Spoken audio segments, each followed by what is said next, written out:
झाली त्यांना मानवंदना करण्याचा आजचा दिवस, ज्यांच्यामुळे आपण बिनधास्तपणे श्वास घेऊ शकतो, ज्यांच्यामुळे आपल्या देशाची सीमा सुरक्षित आहे, ते म्हणजे आपल्या देशाचे सैनिक. त्यांच्या प्रति कृतज्ञता व्यक्त करण्याचा आजचा दिवस, ज्यांच्यामुळे आपल्या भारत देशाची जगभरात नवीन ओळख निर्माण झाली, ते म्हणजे शास्त्रज्ञ, शेतकरी, शिक्षक तसे इतर सर्वच महान व्यक्ती ज्यांनी देशाच्या प्रगतीत हातभार लावला, त्यांचे ऋण व्यक्त करण्याचा आजचा दिवस. भारताने अनेक क्षेत्रात प्रगती केल्याचे दिसून येते. भारतात सर्वत्र वीज पोहोचली आहे. गाव, खेडे, शहर यांना जोडणारे रस्ते, रेल्वे, विमान सेवा आता आपल्या देशात उपलब्ध आहे. चंद्रयान 3 चे यशस्वी प्रक्षेपण करून आपण सर्व जगाला दाखवून दिले की आपल्या देशात ना बुद्धिवंतांची कमी आहे ना शास्त्रज्ञांची. आपल्या देशाला प्राचीन समृद्ध संस्कृतीचा वारसा लाभलेला आहे. म्हणूनच तर मी म्हणे, ये भारत जगत गुरु था, पूरी दुनिया पूज रही थी, भारत की गौरव गाथा भूमंडल में गूंज रही थी.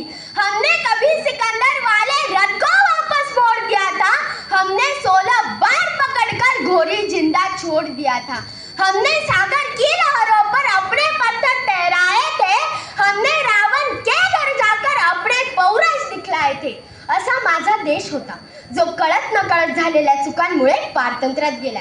आपल्या देशातील थोर महात्मे क्रांतिकारक जसे की बिरसा मुंडा, भगतसिंग, सुखदेव, राजगुरू, डॉक्टर बाबासाहेब आंबेडकर यांच्या अथक प्रयत्नांमुळे 1947 रोजी आपला भारत देश स्वतंत्र झाला. स्वातंत्र्याचे अमृत महोत्सवी वर्षही आपण साजरे केले. अफगाणिस्तान, युक्रेन, पाकिस्तान या देशांसारखी भीतीदायक परिस्थिती आपल्याकडे नाही, म्हणूनच भारत एक विकसनशील राष्ट्र उदयास येत आहे. स्वातंत्र्य प्राप्तीनंतर केवळ 20% साक्षर असलेला आपला देश आता सर्वच बाबतीत पुढे आहे. अन्नधान्य आयात करणारा देश आता दुसऱ्या देशात अन्नधान्य पाठवत आहे.